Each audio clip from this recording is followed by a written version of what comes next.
Hi, my name is Dr. Ruth Walker. I'm an assistant professor at the University of Tennessee at Chattanooga. And while many universities have been fully online since the pandemic started, UTC has had some in-person and majority virtual classes over the past year. So I had the opportunity to teach in person for a graduate level class in the fall, and this spring I taught two undergraduate courses in person as well. One was a lower level undergraduate course and one was an upper level undergraduate course, all in psychology.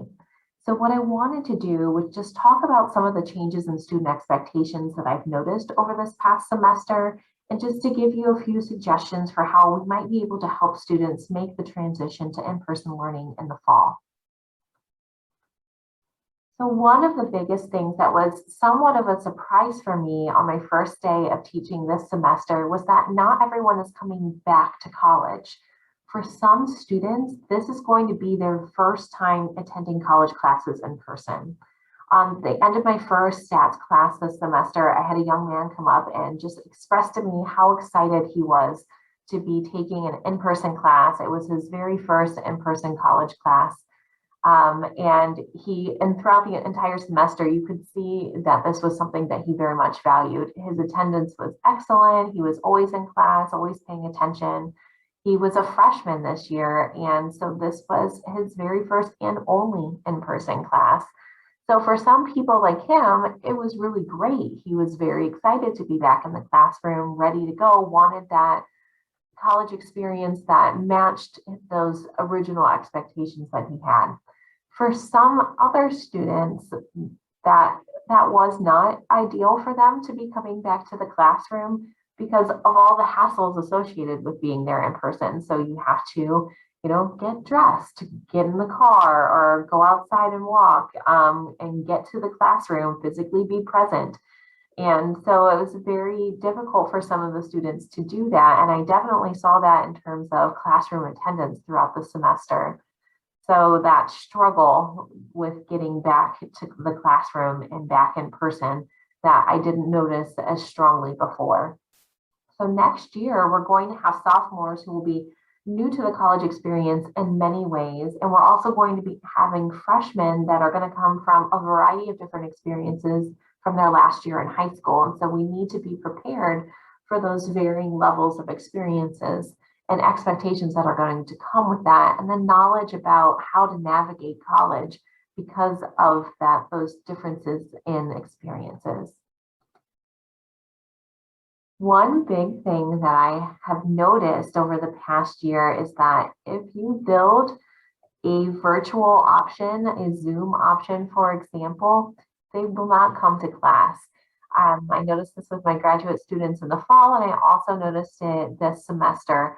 What I wanted to do is to be flexible. I wanted to have a Zoom option so students who were in quarantine could still attend class from home if they were not able to be physically present there in the classroom. And what happened is by week 3, 17 out of 50 students were Zooming in, and only one of those were in quarantine. So it has definitely been a little bit of a problem navigating that. So navigating being flexible and being accommodating with the realization and the reality that students will not come if they do not have to come. So they do expect that, though. They expect flexible course attendance. They expect to have that Zoom option available. They also expect to have class recordings. So these are things that have become normalized for them over the past year. And so those expectations are going to continue even when we move back into the classroom next fall. So one of the things that each of us has to determine on our own is what are we comfortable with? So what's our department comfortable with? What's our university comfortable with? So there may be different types of expectations, or there may also be different rules regarding that at your university. So those are things that we have to navigate. For myself personally, I did restrict the Zoom option after noticing such a significant decrease in in-person attendance, and it did increase the in-person attendance for my lower level stats class and got that back. And it was also very difficult for me to be able to handle overseeing both the Zoom students who were Zooming in as well as the students who were there in the classroom, because I didn't have two screens in the classroom. So I wasn't able to look at the chat box and engage with them. And the students weren't engaging with me either. So I just saw that as such a distinct disadvantage. So flexibility has been the name of the game for the past year, and now students have an increased demand for it. So they know that it's possible and they want that to continue. So this expectation for flexible deadlines, for extensions, some of you may be very comfortable extending this flexibility permanently and may enjoy being able to offer that to students, and others may not. And for some of us, there really is this need to balance student expectations for flexibility along with the reality that we have deadlines. And it is difficult to grade everything the last week of the semester, and also to balance that with equity. So how can we treat all students fairly and equitably if we are giving extensions? So what is the purpose of having a deadline if it's not real? So whether you choose to be flexible with deadlines or extensions moving forward, you're going to want to make those expectations clear, as clear as you can to your students. So one other thing that I was a little bit surprised about, although I think I shouldn't have been, was the test anxiety for students was much higher this semester, which in turn gave me test anxiety. And I just really had to kind of learn how some of these expectations have changed while we've had online learning for the past year. So over the past year, students have really grown accustomed to taking tests online, oftentimes with open notes or open books over an extended period of time, with test windows that let them have a really flexible testing options that worked with their schedules. So when you're transitioning back to in-person and you're going to have in-person tests, that can create some issues. One of the biggest things I noticed is that although the students in my statistics course were doing significantly better this semester with their lab assignments than my synchronous online class did last semester, they really struggled with their midterm.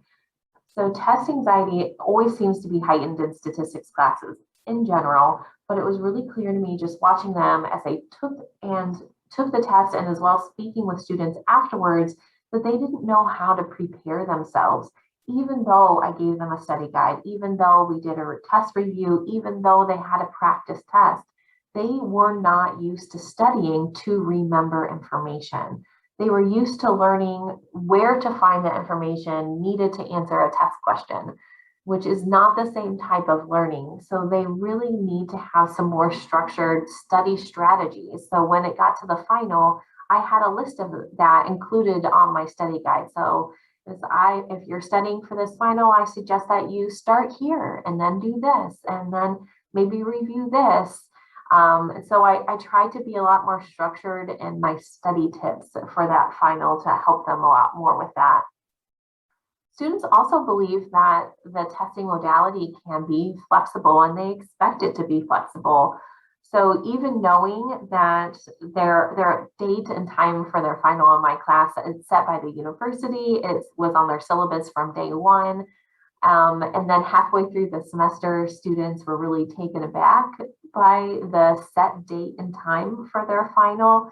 And even on the day of the final itself, we had some thunderstorms here in Tennessee. I had students sending me messages to ask, can I just move it online? Because they didn't want to drive in the weather. And so they definitely think that it's a very easy thing to switch from a paper to an online test. And for those of you who have done that, we know that this is not the reality. It takes several hours and very careful planning to be able to put our tests into these learning management systems. But also they just expect it.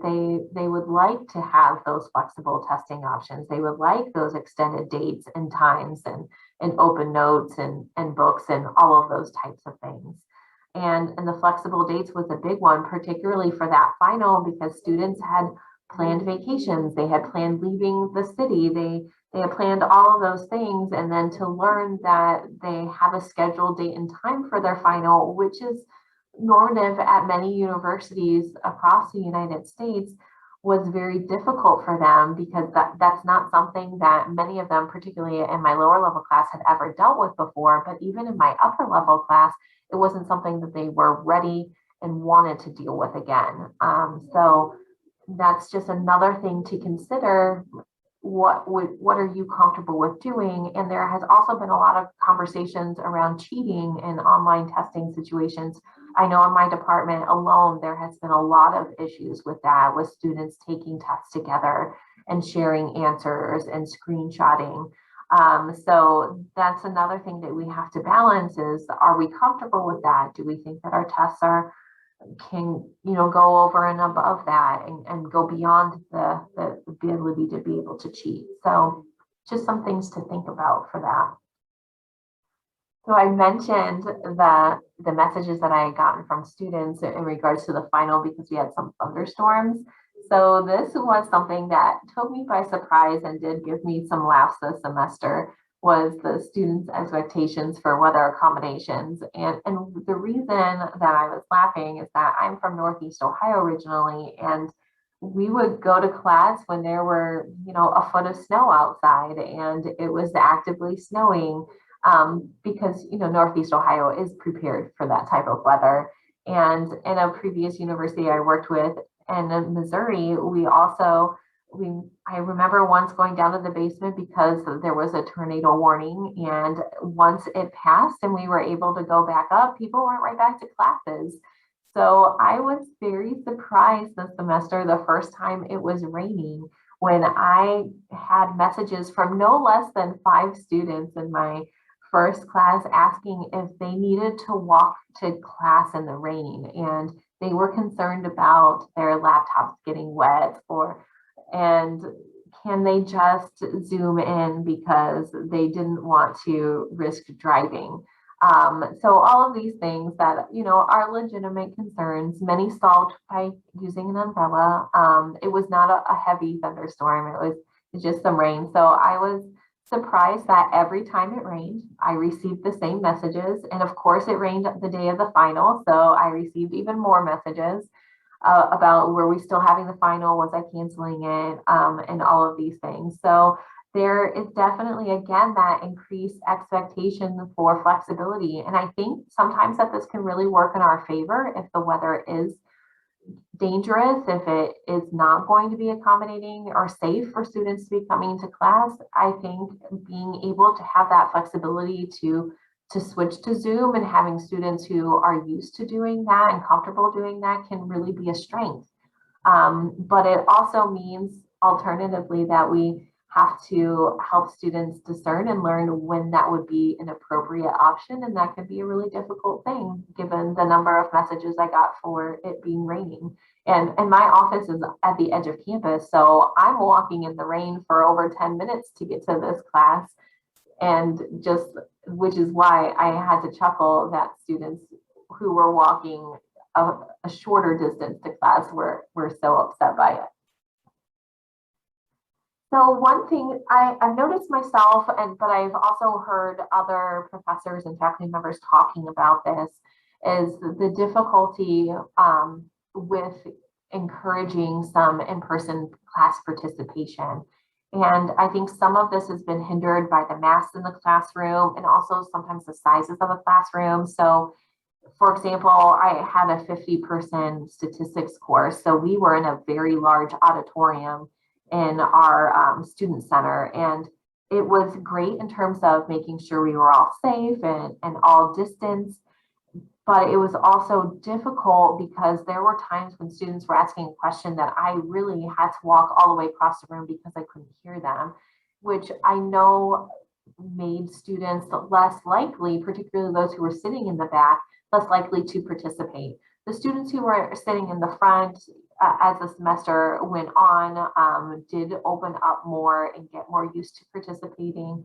But that was definitely one of those barriers. I had a similar thing in my aging upper level course is that when students were giving presentations in that class, that they weren't able to project so students in the back could hear them very well wearing their mask and everything. So those are just a couple things that I have seen impact that participation, and then also not being interested in being back in person, and all of those types of things. So I do think that these are things that we can overcome with good teaching strategies, and I think it will be easier in the fall, but it is something to consider, particularly if you've taught classes where you're online via Zoom and all you're looking at is black boxes, and you might get one or two students to participate in the chat box.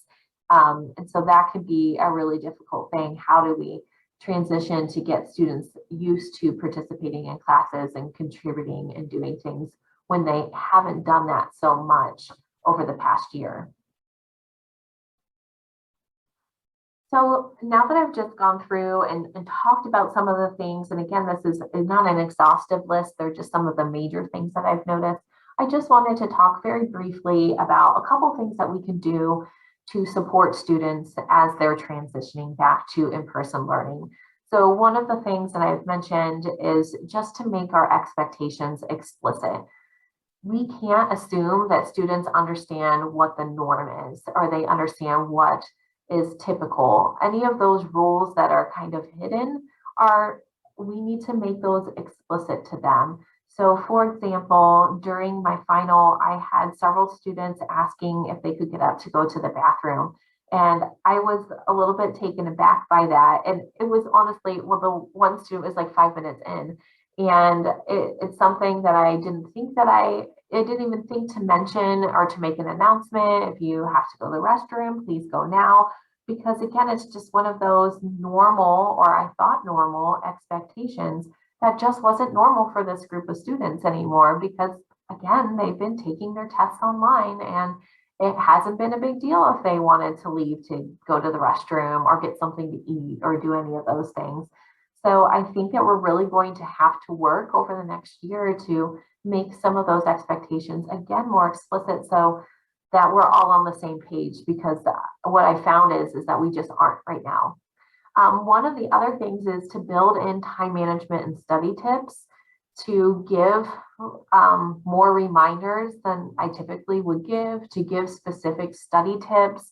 So I really did go beyond just giving a study guide. I created practice tests, and I also, for the final, once I realized the number of issues students were having preparing for this in-person test without open notes and open books, gave very specific study tips for them. So those, I think, would all be very helpful for helping making that transition back if you are going to be doing in-person testing like that. And then the last thing is to help students build a support system. So we can facilitate this by encouraging students to exchange contact information with each other, also by sharing university resources. I know that over the past year, and I don't know if it's just because I'm in psychology that I noticed this, but I have had such a significant increase in the number of students who are suffering from different mental health issues and concerns. So I have a list ready of all of the university resources anytime any student has mentioned anything to me that is remotely concerning or that they're struggling. So I have sent them the information for our student outreach and support, our wellness center, our counseling center, and all of those things that we have built in place, and that most universities and colleges have built in place that students may not just be aware of. And so to send them to those places to help get them connected with people that can help advocate for them and connect them with the services that they need to try to help make them successful. So all of those things that we can do to help make them feel connected to the university, connected to their peers, I think can be really helpful in terms of easing some of that transition back. And lastly, I just want to end by saying we just need to be prepared that we're going to be surprised, like I was this semester. There are going to be things that are going to pop up that we didn't expect. So So be prepared to feel unprepared, I guess, when we return to in-person learning and teaching in the fall.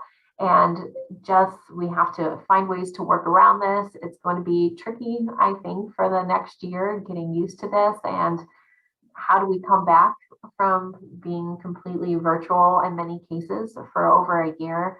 So I think that is going to be a really difficult thing to navigate. And how are our teaching practices going to change as a result of this? So I know some people are definitely planning on being more flexible and more accommodating. So I think we just have to decide individually and maybe as departments or universities what we're the most comfortable with and how we want to handle this transition. So thank you so much for listening. I would love to hear some of your feedback and your suggestions in the comments if you have any about your experiences and maybe how you expect to or anticipate addressing some of these concerns for your students in the fall. Thank you.